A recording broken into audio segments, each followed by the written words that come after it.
আসসালামু আলাইকুম। এটা হচ্ছে আমাদের শীট ৪ নাম্বার শীট। যেখানে হলো আপনি বাংলাটাকে ইংরেজিতে লিখবেন, যেটাকে বলা হয় বাংলিশ ভাষা। যেমন অনেকে এসএমএস লিখতে পারেন না, যারা প্রবাসী আছেন বা যারা একটু মানে ইংরেজি একটু কম বুঝেন, তারা এগুলো একটু দেখলে আপনাদের জন্য খুব সহজ হয়ে যাবে। ঠিক আছে? যেমন আমি, তুমি, তোমাকে, তুই, আমরা, এত, ভাই, বোন, ঠিক আছে? জানি, বুঝি। এই বানানগুলো আপনারা একটু দেখবেন। ঠিক আছে? এই বানানগুলো দেখলে আপনাদের জন্য সহজ হবে। তো এরপরে দেখেন, ২য় পেজে আছে দেখা, জন্য, অনেক, ছিল, কাল।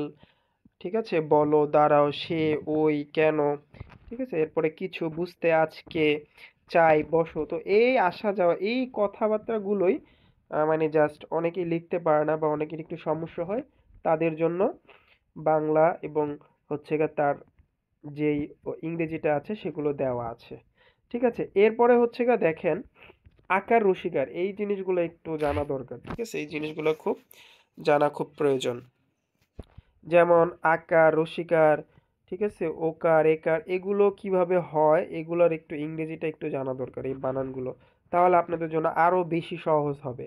তো এখানে কিছু বিষয় দেওয়া আছে, ক, খ, গ, ঘ। ঠিক আছে? এগুলো দেওয়া আছে। এগুলো একটু দেখবেন। এগুলো একটু দেখলে আপনাদের জন্য আরো বেশি সহজ হবে। ঠিক আছে? তো আপনারা এগুলো একটু ফলো করবেন। আর যাদের এই শীট প্রয়োজন বা দরকার, তারা হোয়াটসঅ্যাপে যোগাযোগ করতে পারেন। ঠিক আছে? আর হইল, আহ, আসেন আর একটু নিচে যাই। তো এগুলো হচ্ছে বানানের অংশ বিশেষ। এ দেখেন ২ অক্ষর দিয়ে বানান, যেমন বাবা, মা, দাদা, দাদি। ছোট বাচ্চারা যেগুলা যারা শিখতে পারবে, ঠিক আছে? ছোট বাচ্চাদের জন্য বা যারা অতি দুর্বল আছে তাদের এই যে এখানে কিন্তু দেওয়া আছে। ঠিক আছে? সুখ, আনন্দ, ঠিক আছে?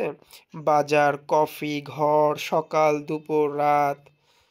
ঠিক আছে? আরো নিচে চলে যাচ্ছে। এইভাবে অনেকগুলো পাবেন, যেগুলো মোটামুটি এগুলো দেখলেই বা আপনি শিখলে এর সহজ হবে। এই যে দেখেন, এগুলো দেখেন।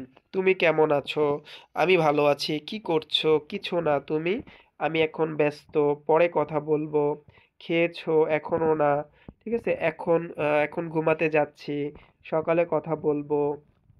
তো এরকম অসংখ্য এভাবে বাংলিশ বানানগুলো দেওয়া আছে। তো সকলে এগুলো একটু দেখবেন। ঠিক আছে? দেখবেন, শিখে নেবেন। এই কয়েকদিন দেখলেই পারবেন, আহামরি কঠিন কিছু না। ঠিক আছে? সহজ। তো সুস্থ থাকবেন, ভালো থাকবেন। আল্লাহ হাফেজ।